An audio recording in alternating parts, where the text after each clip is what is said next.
नमस्कार दोस्तों, आप सभी का स्वागत है फिर से एक नई रहस्यमयी कहानी में। तो दोस्तों, क्या आप जानते हैं पितृपक्ष की शुरुआत कैसे हुई? नहीं जानते? तो चलिए मैं आज आपको बताता हूँ पितृपक्ष के रहस्य के बारे में। तो साथियों, कहानी को अंत तक ज़रूर सुनें और वीडियो को लाइक करें। अगर हमारे चैनल पर नए हैं तो चैनल को सब्सक्राइब ज़रूर कर लें ताकि आपको ऐसी रहस्यमयी कहानी समय समय पर मिलती रहे। तो साथियों, चलिए आपका ज़्यादा समय ना लेते हुए कहानी को शुरू करते हैं। पितृपक्ष में मृत पूर्वजों की आत्मा की मुक्ति हेतु पिंडदान करना और तर्पण करने की प्रथा काफ़ी समय से चली आ रही है। आइए जानते हैं पितृपक्ष की शुरुआत कब हुई थी और कैसे हुई थी। बहुत समय से चली आ रही प्रथा अनुसार पितृपक्ष ऐसा समय होता है जब हम अपने मृत पूर्वजों को याद करते हुए उनके मोक्ष की कामना के लिए पिंडदान करते हैं। साथ ही उन्हें जल तर्पण भी किया जाता है।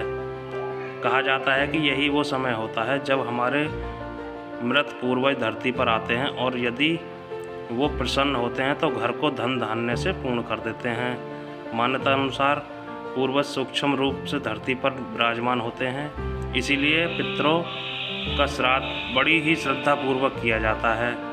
इन दिनों में पिंडदान, तर्पण, हवन और अन्नदान मुख्य रूप से करने का प्रचलन है। पितृपक्ष के ये दिन पितरों को समर्पित होते हैं। श्रद्धा से किया गया कर्म ही श्राद्ध कहलाता है। आइए जानते हैं पितृपक्ष के इतिहास के बारे में।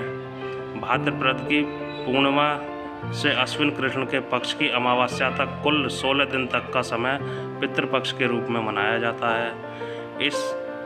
इन 16 दिनों के लिए हमारे पूर्वज भोजन और जल ग्रहण करने धरती पर आते हैं और सूक्ष्म रूप से हमारे घर में विराजमान होते हैं। इसीलिए पूरे श्रद्धा भाव से पितरों का स्मरण किया जाता है।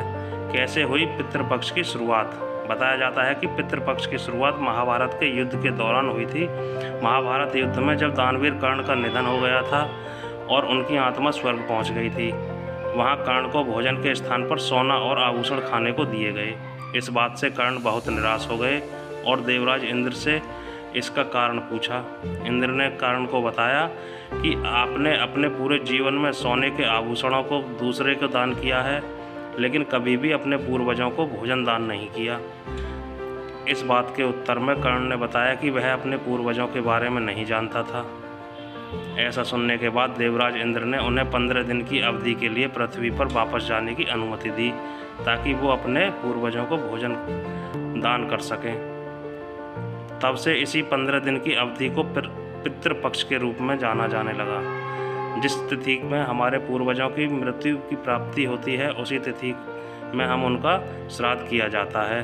वैसे आमतौर पर मृत पूर्वजों इन पौधों से करें पितरों को प्रसन्न की तिथि ज्ञात होती है, लेकिन यदि उनकी तिथि ज्ञात न हो तब शास्त्रों के अनुसार अश्विन अमावस्या को उनके लिए तर्पण किया जाता है। इससे संपूर्ण पितृपक्ष में फल की प्राप्ति होती है, इसीलिए इस अमावस्या को सर्वप्रति अमावस्या भी कहा जाता है।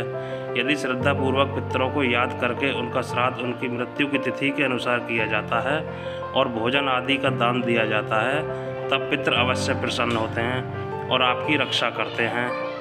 तो साथियों, अगर आपको यह कहानी अच्छी लगी हो तो इसे शेयर ज़रूर करें और इसी तरह की अन्य कहानी पढ़ने व सुनने के लिए जुड़े रहें हमारा आपका YouTube channel think and grow with Tomar 2324 के साथ। धन्यवाद मित्रों।